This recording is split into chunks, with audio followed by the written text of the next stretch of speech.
إنما قولنا لشيء إذا أردناه أن نقول له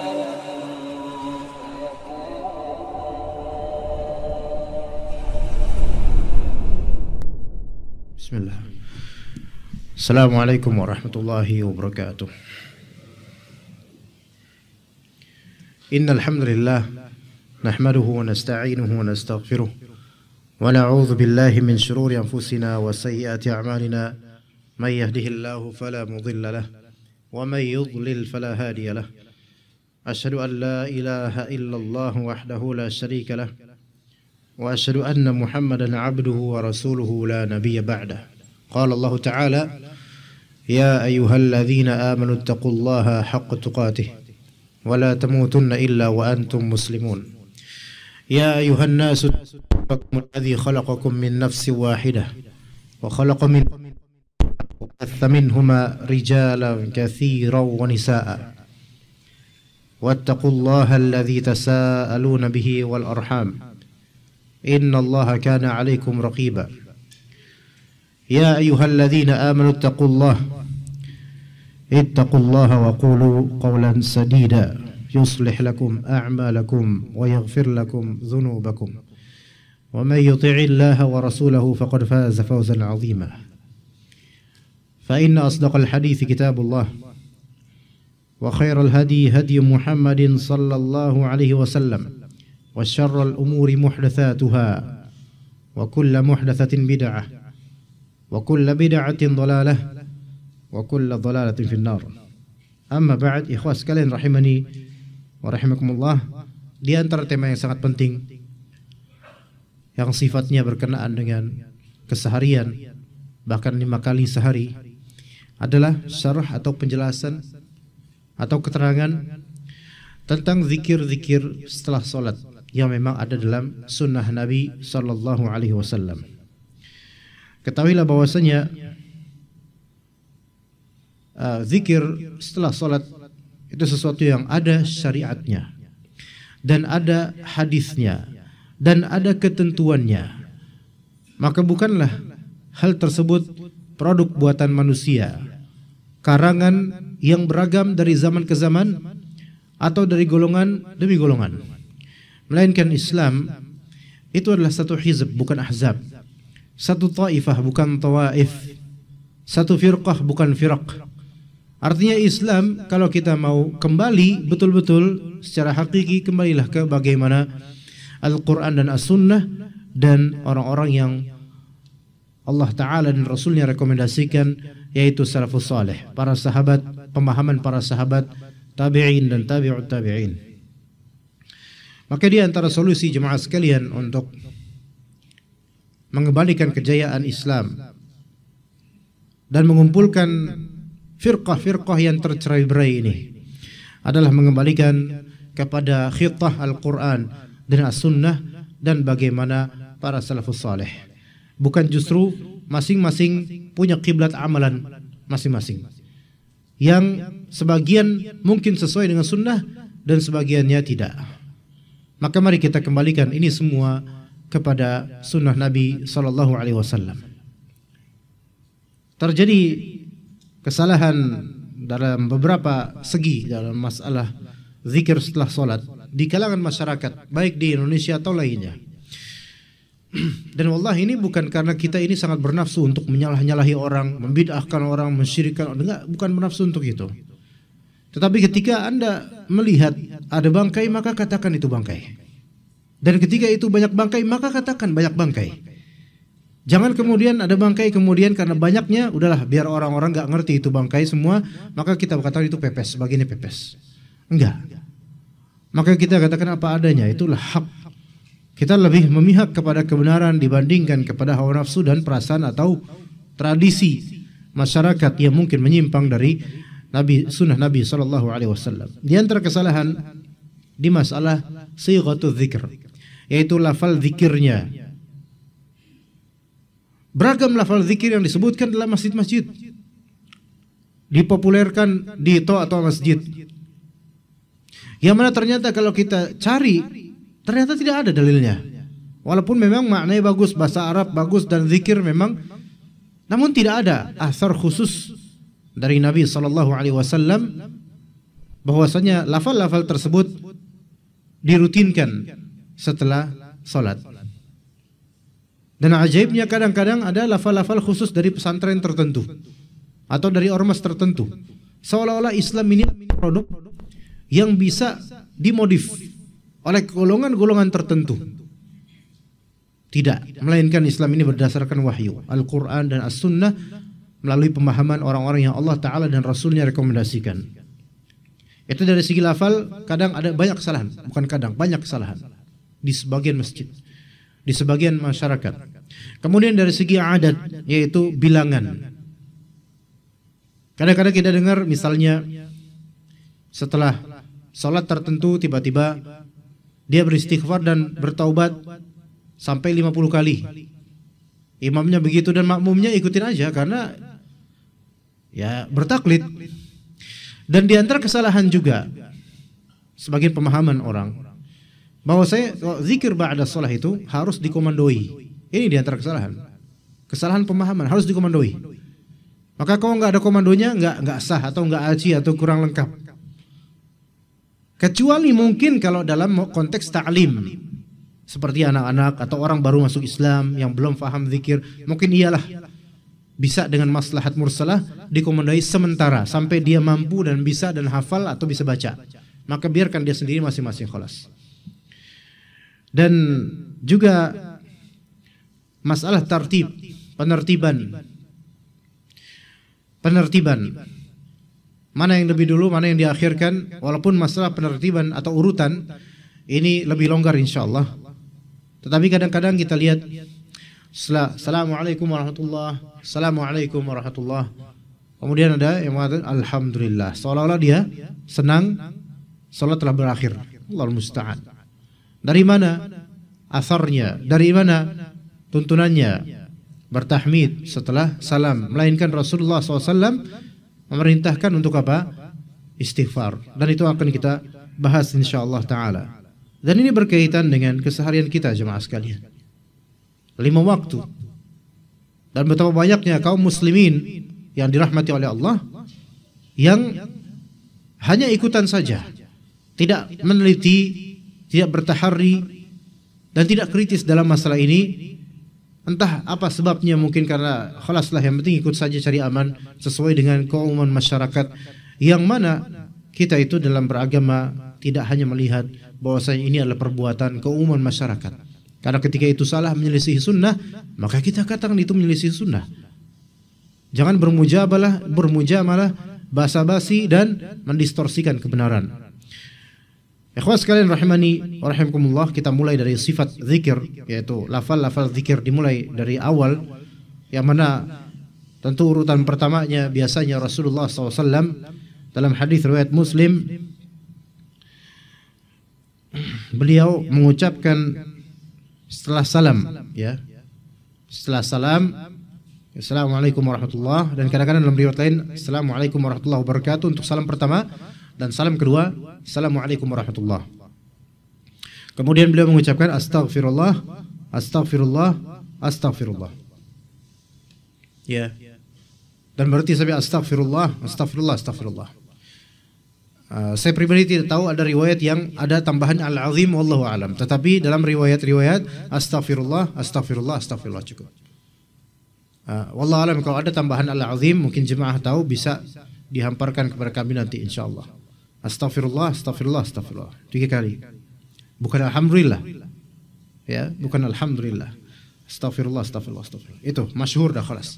Kemudian berikutnya Nabi SAW biasa berucap Allah setelah istighfar, Allahumma antas salam wa minkas salam tabarakta ya dzal jalali wal ikram.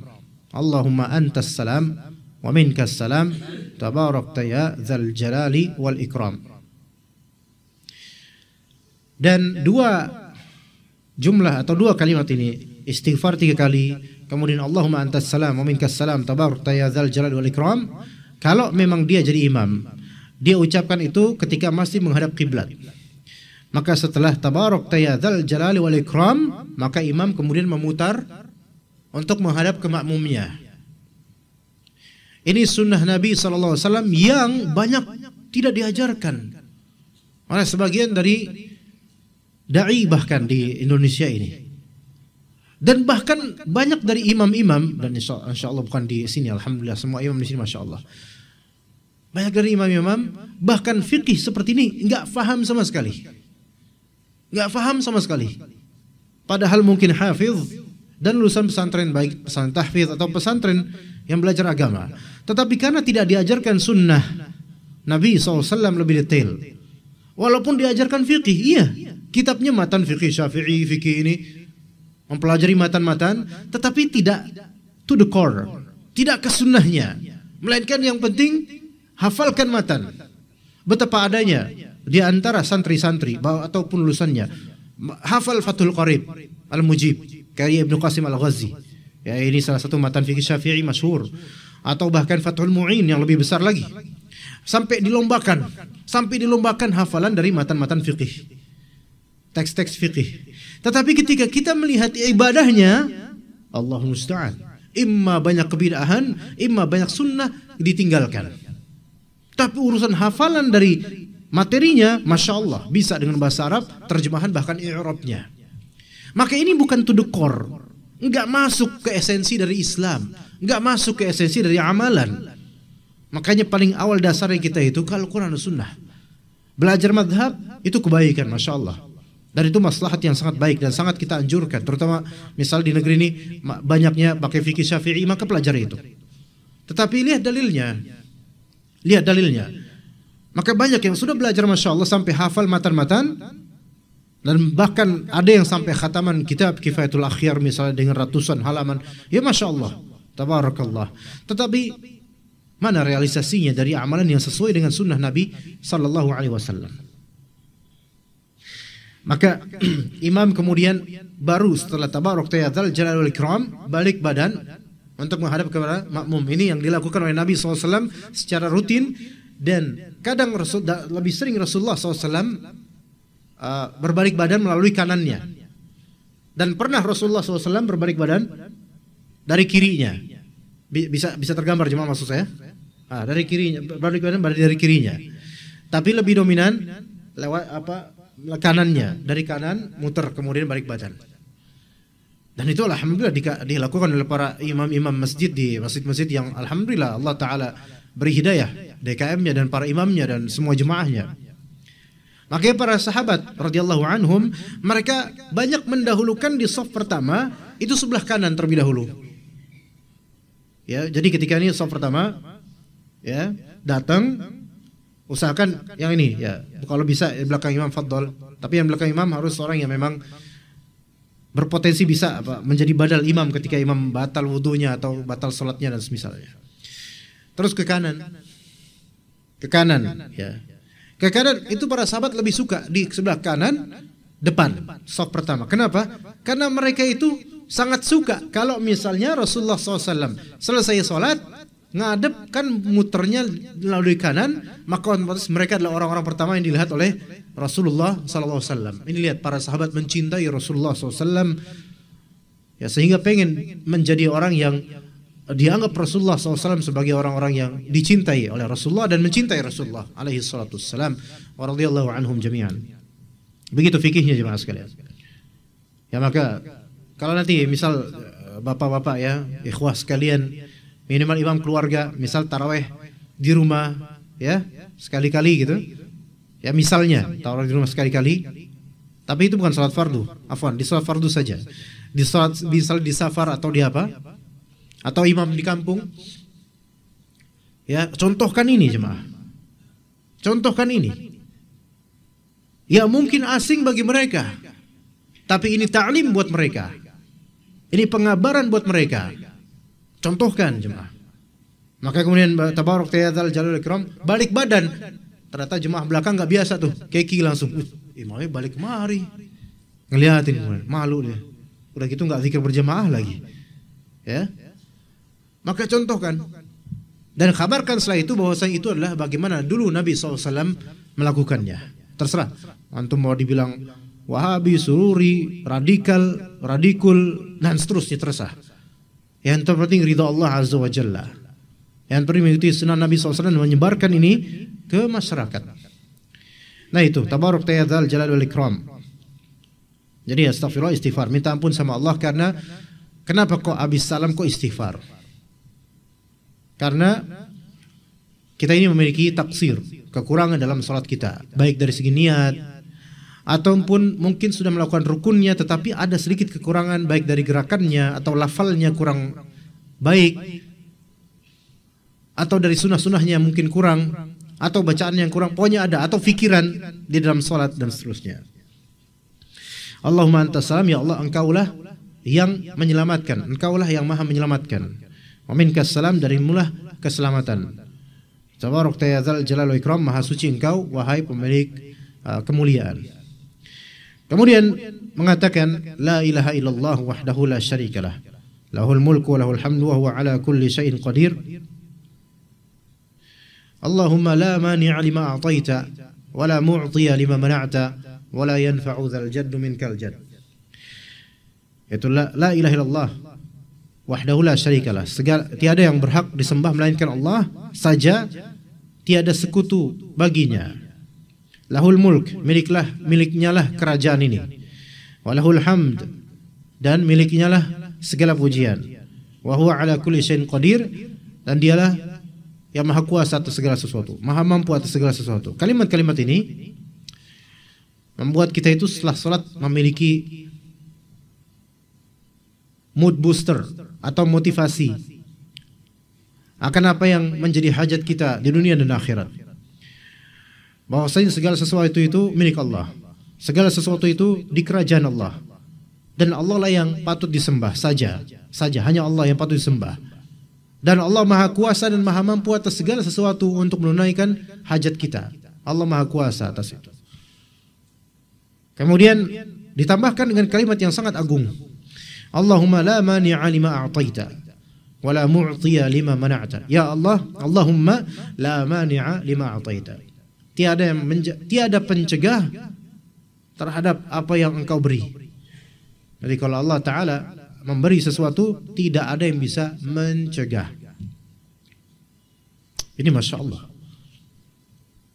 Kalau kita minta sesuatu, mengharapkan sesuatu dari Allah Ta'ala, dari kebaikan dunia dan juga tentu akhirat, maka percayakan pada Allah Ta'ala. Kalau memang Allah Ta'ala fa'alu lima yurid, betul-betul akan melaksanakan itu, mentakdirkan itu buat kita, maka enggak akan ada yang bisa mencegahnya. Walaupun seluruh jin dan manusia berkumpul untuk menghalangi kenikmatan tersebut untuk kita, maka tidak akan ada yang mampu mencegahnya dari triliunan makhluk. Kata Allah Azza wa Jalla, "Ma yaftahillahu lin-nasi min rahmatin fala mumsika laha."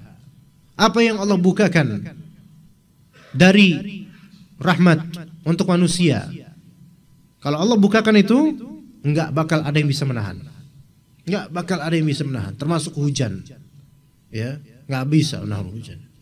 Kalau Allah Ta'ala takdirkan turun, ya khalas, enggak bisa ditahan. Ya. Kemudian wala mu'tiya lima mana'ta, dan tiada yang memberi, terhadap apa yang kau cegah. Jadi kalau Allah Ta'ala cegah, enggak bakal ada yang bisa memberi. Kata Allah Azza wa Jalla, wa ma yumsik fala mursila lahu illahu. Apa yang Allah Ta'ala tahan, enggak bakal ada yang bisa membentangkan kecuali Dia. Wala yanfa'u dzal jaddi minkal jadd. Siapapun yang memiliki posisi kegigihan, keagungan, itu enggak bakal bermanfaat di sisi Allah Azza wa Jalla dalam urusan mencegah atau memberi. Semuanya kembali kepada Allah Azza wa Jalla. Itu hadis-hadis, dan itu diriwayatkan oleh Al-Bukhari dan Muslim, diriwayatkan dengan sanad mereka rahimahumullah dari Al-Mughirah bin Syu'bah. Kemudian bisa juga dia tambahkan la ilaha illallah wahdahu la syarikalah, lahul mulku wa lahul hamdu wa huwa ala kulli syai'in qadir, la haula wala quwwata illa billah, la ilaha illallah, wala na'budu illa iyyah, lahun ni'mah, walahul fadl, walahus thana'ul hasan, la ilaha illallah mukhlishina lahuddin, walau karihal kafirun. Boleh dia mengucapkan itu, diriwayatkan Muslim, hadis riwayat Muslim. Dan dia bisa mengucapkan setelah salat maghrib dan salat subuh kalimat la ilaha illallah wahdahu la syarikalah, lahul mulku wa lahul hamdu, tambahan yuhyi wa yumit, wa huwa ala kulli syai'in qadir 10 kali. Setelah salat subuh dan atau setelah salat maghrib. Hadis ini diriwayatkan oleh Imam At-Tirmidzi dan juga An-Nasa'i dalam kitab Amalul Yaumi wal Lailah. Jadi la ilaha illallah wahdahu la syarikalah, lahul mulku wa lahul hamdu wa huwa ala kulli syai'in, lahul mulku wa lahul hamdu yuhyi wa yumit wa huwa ala kulli syai'in qadir 10 kali setelah salat subuh atau setelah salat maghrib. Hadis riwayat Tirmidzi dan juga An-Nasa'i. Tirmidzi dalam kitab sunannya, An-Nasa'i dalam kitab Amalul Yaumi wal Lailah.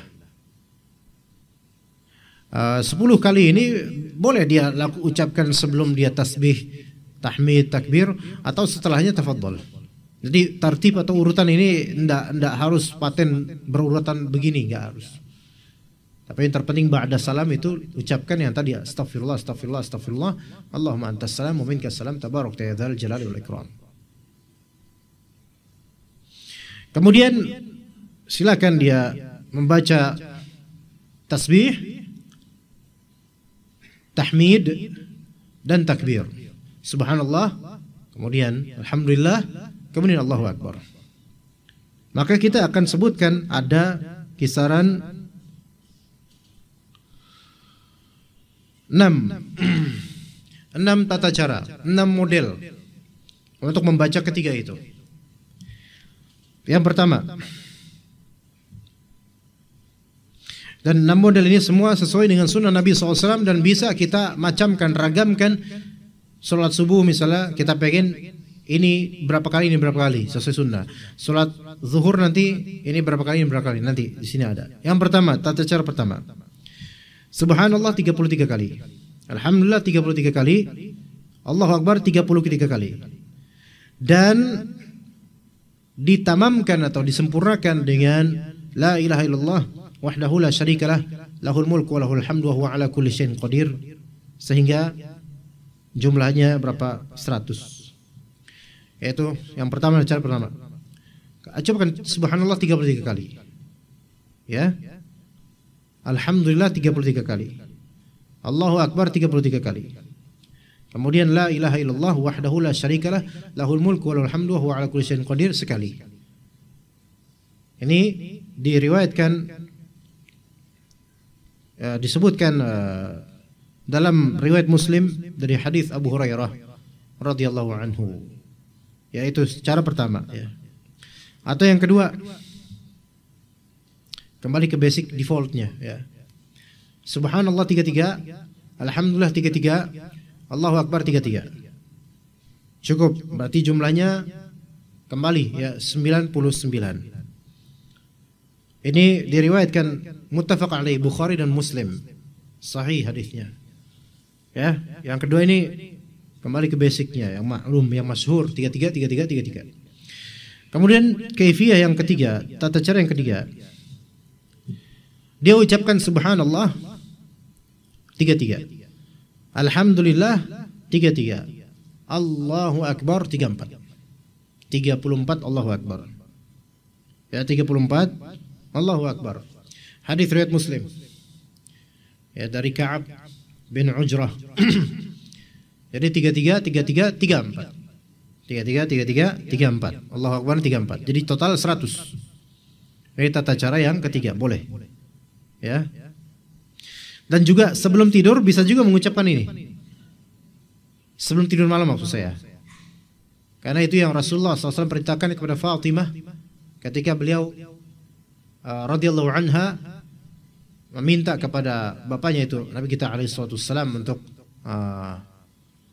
mencarikan pembantu khadim untuk rumahnya.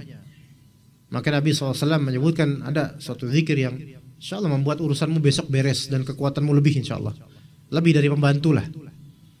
Maka diperintahkan sebelum tidur baca Subhanallah 33, Alhamdulillah 33, Allahu Akbar 34 sebelum tidur malam, tidur malam. Itu yang kita ketahui. Juga dia bisa setelah sholat fardu 33, 33, 34. Fadl. Silahkan. Kemudian cara yang keempat. Cara yang disebutkan dalam riwayat Imam Bukhari dalam sahihnya. Ucapkan subhanallah 10 kali saja. Alhamdulillah 10 kali saja. Dan Allahu Akbar 10 kali. Maka jumlahnya 30 saja. Boleh. Terutama mungkin antum lagi ada urusan. Sebenarnya pun walaupun ada urusan jemaah, Astagfirullah, astagfirullah, astagfirullah, Allahumma antas salam wa minkas salam, tabarak ya dzal jalal wal ikram. Fadl, antum beranjak juga enggak apa-apa. Beranjak sambil zikir fadl. Dan di jalanan menuju ke basement atau ke atas atau ke kamar atau ke rumah sambil baca zikir setelah sholat, karena ada hajat itu enggak masalah. Cuma kalau enggak ada hajat, ya khalas, stay aja dulu di tempat untuk zikir. Jadi subhanallah 10, alhamdulillah 10, Allah Akbar 10 boleh. Ya, tapi ini minimalis, cuman tafadhal. Kemudian riwayat atau cara yang keberapa jemaah? Cara yang kelima. Cara yang kelima, subhanallah 11, alhamdulillah 11, Allahu Akbar 11. Maka majmu'nya berapa? Totalnya 33 kali. Ini diriwayatkan oleh Bukhari dan Muslim juga. Ya. Ya jadi 11 total 33 bisa. Boleh dalam riwayat Bukhari dan Muslim. Ini boleh bisa, ya. 11. Ini yang kelima. Yang keenam, riwayat At-Tirmidzi, An-Nasai dan Imam Ahmad.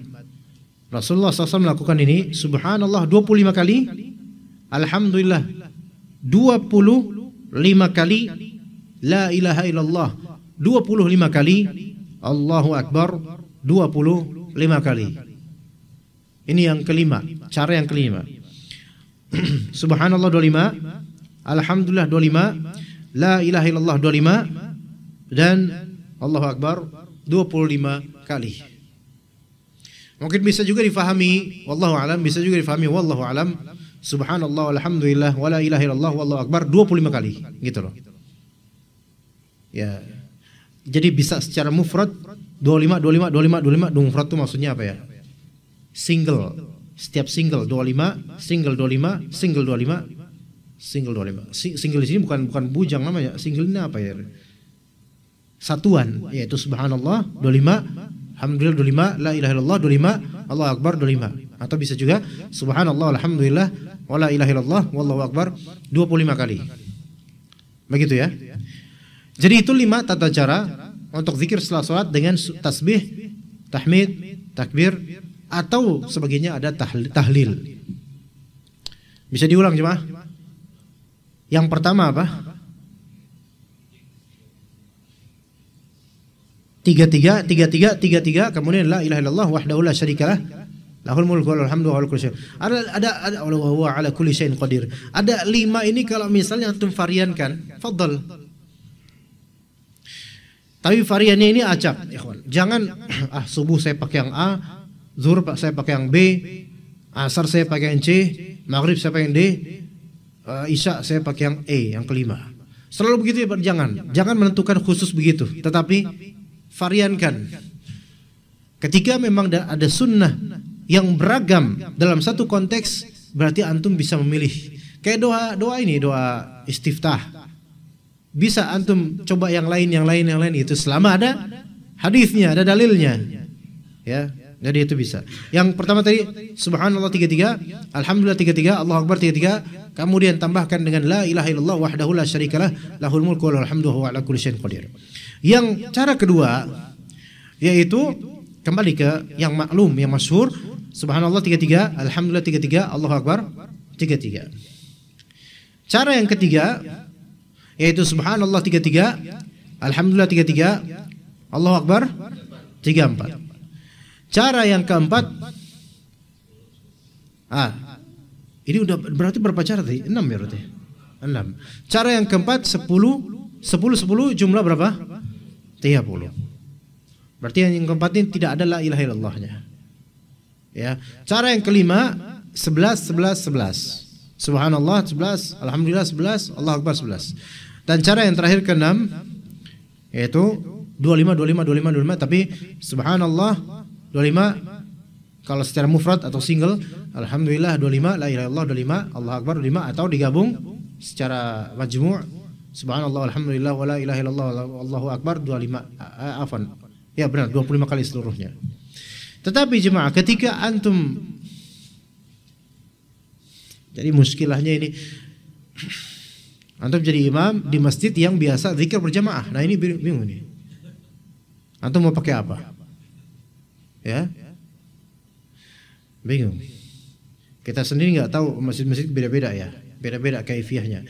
Tapi ala kulli hal, ya ini di antara cara ngajarin juga ya. Jadi kita tahulah di antara sunnah-sunnah Nabi SAW. Ya al-muhim kita dulu diri kita dan keluarga kita ya. Ajarkan ini kepada istri kita, anak kita insyaallah. Ya, begitu. Jadi nggak masalah jemaah ternyata kalau misalnya memang kita mau zikir subhanallah 10 kali, alhamdulillah 10 kali, Allah akbar 10 kali, nggak masalah. Karena ada hadisnya. Ya, begitu ya.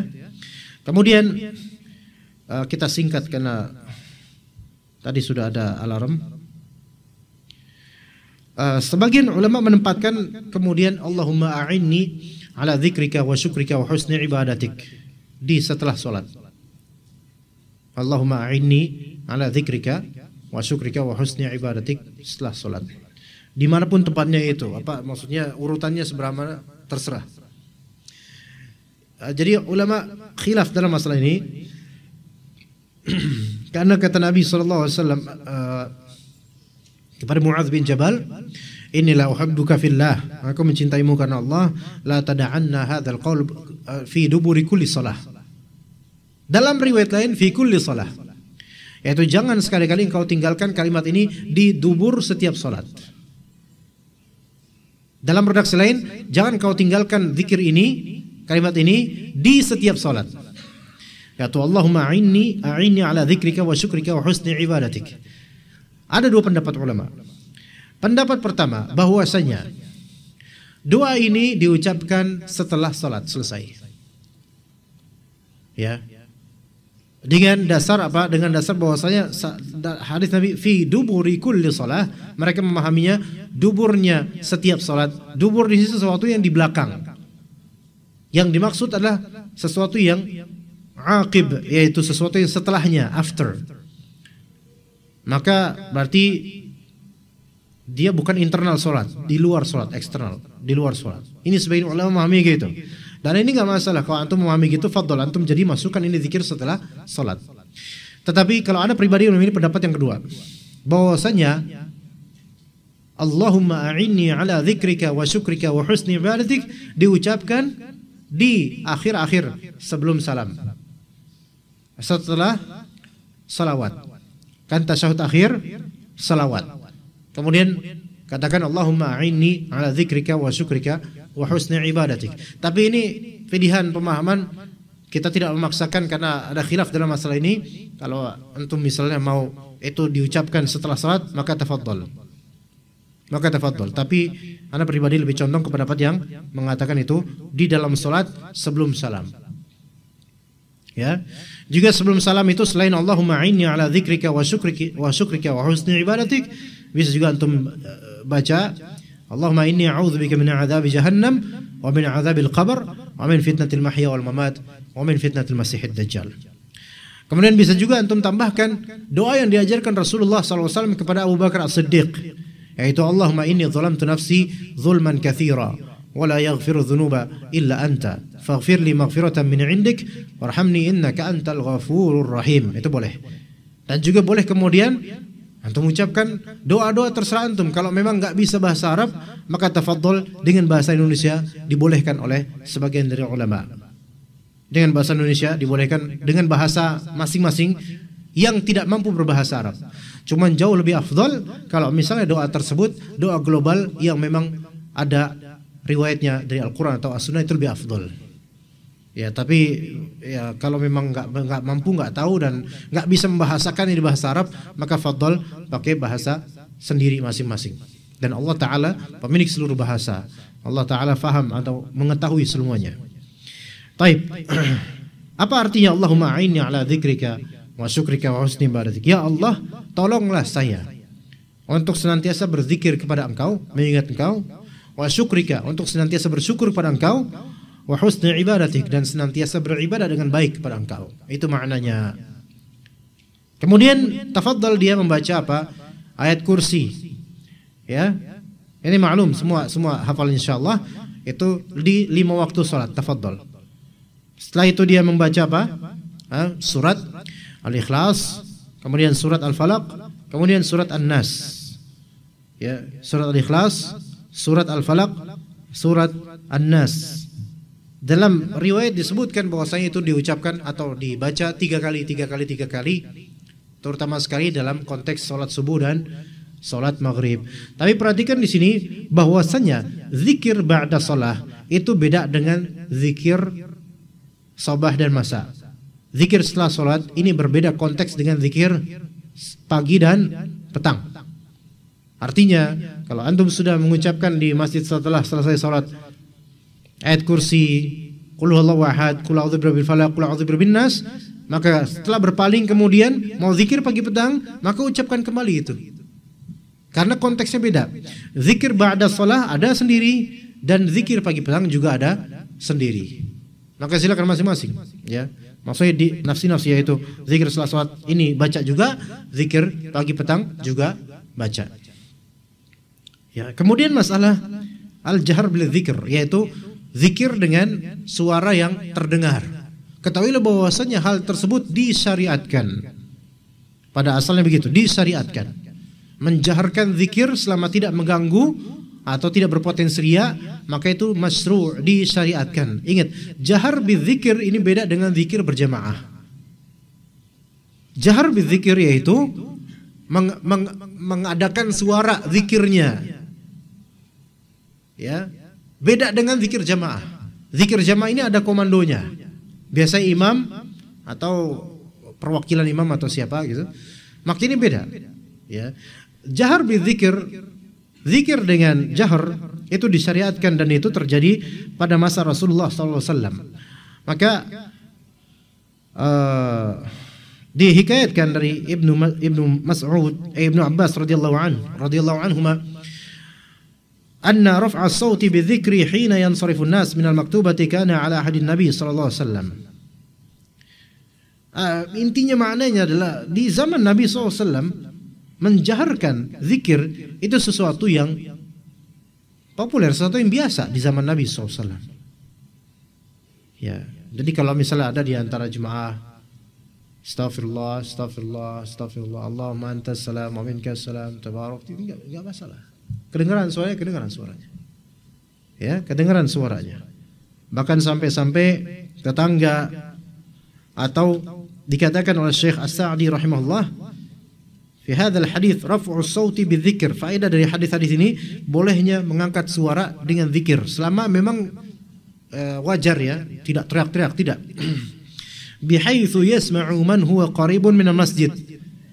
Yang mana dengan suara tersebut pihak yang dekat dengan masjid itu mendengarnya. Ya, seperti fisuk di pasar dekat masjid atau bait, rumah dekat masjid, itu mendengar bahwasanya jemaah pada sedang berzikir setelah salat. Tetapi ingat, bukan zikir berjamaah, melainkan ada suara zikir masing-masing. Ya begitu, itu tidak masalah, karena itu bahkan ada syariatnya dan contohnya dari salaf kita di zaman Nabi SAW dan para sahabat. Adapun kalau doa, maka sunnahnya adalah mengikhfa. Kalau zikir, beda zikir sama doa. Zikir setelah sholat, zikir setelah sholat seperti yang tadi kita sebutkan itu zikir pada umumnya. Itu ucapkan. Sebenarnya begitu. Adapun doa masing-masing, maka sunnahnya adalah ikhfa, yaitu sunnahnya adalah di apain ya bahasa Indonesia, disembunyikan, ya, tidak terang-terangan, masing-masing doa, ya, Mungkin berbisik pada dirinya sendiri dan hanya dirinya yang mendengarnya. Itu kalau doa. Sebagaimana kata Allah Subhanahu wa taala, ud'u rabbakum tadarru'a wa khufyah. Tadarru'a wa khufyah. Doalah, mintalah kepada Rabb kalian dengan tadarru', yaitu sikap tadallul dan merendahkan diri, serta khufyah, agak bersembunyi. Adapun yang biasa di masyarakat, ya, imamnya kemudian megang salah satu jemaah, udah selesai zikir nih, megang salah satu jemaah, ya apa? Maksudnya apa nih? Doa, ya kan? Doa kemudian apa doanya? Doanya hanya kedengaran di akhir-akhir kalimat. Amin. Amin. Bahkan yang berdoa sendiri itu nggak ngerti ngomong apa. Karena itu sudah diproduksikan seperti itu. Nggak ngerti, dia doa apa nggak ngerti. Padahal kata Nabi SAW, Allah Subhanahu wa ta'ala la yaqbalu du'a min qalbin ghafirin lahin. Allah tidak menerima doa dari kalbu yang lalai, yaitu doanya lisannya mengucapkan tapi kalbunya itu nggak ada. Karena cuma tradisi, disuruh sama imam atau imamnya mungkin doa, nggak ngerti apa isinya, nggak tahu dah, ini yang penting doa, dia aminin sama jemaah, jemaahnya juga nggak tahu ini ngomong apa dia. Iya, coba ayo aminin Pak. Misalnya anak bilang, at-tufahu jamilun wa ana uhibbuhu katsiran. Antum bilang amin. Artinya apa tuh? Apel itu indah dan saya sangat suka. Itu tadi artinya. Wah, ini Arabik nih, pasti lagi doa nih. Banyak tidak orang-orang masyarakat yang tidak ngerti bahasa Arab menganggap apa-apa yang kalau udah bahasa Arab itu pasti syar'i, itu Islam, itu doa tuh. Ya. Hatta lagu, gambusan kemudian, oh ini pasti syar'i, ini nasidnya Arab nih. Enggak, gambusan itu juga kadang-kadang cinta-cintaan, enggak. Ya. Maka itu doa sebaiknya masing-masing kemudian sendiri-sendiri, khalas surah-surah, enggak perlu ya Allah saya memohon kepada Engkau keturunan yang saleh-salehah. Yang lain pada dengerin. Dia khusyuk banget doanya sampai enggak sadar kalau orang-orang ngedengerin. Enggak, ini tidak sesuai dengan sunnah Nabi SAW. Bahkan dikhawatirkan malah potensi riya. Ya, khawatirnya ya. Walaupun kita nggak langsung mau menuduh orang-orang seperti itu. Ya, wallahu alam. Mungkin kita cukup sampai sini untuk pelajaran kita kali ini. Semoga yang sedikit ini bermanfaat. Namun ini insyaallah banyak karena berkaitan dengan amalan keseharian kita, terlebih berkaitan dengan amalan-amalan setelah salat. Wassallallahu ala nabiyyina Muhammad wa ala alihi wa sahbihi ajma'in. Subhanakallahumma bihamdika asyhadu an la ilaha illa anta astaghfiruka wa atubu ilaik. Wassalamu alaikum warahmatullahi wabarakatuh.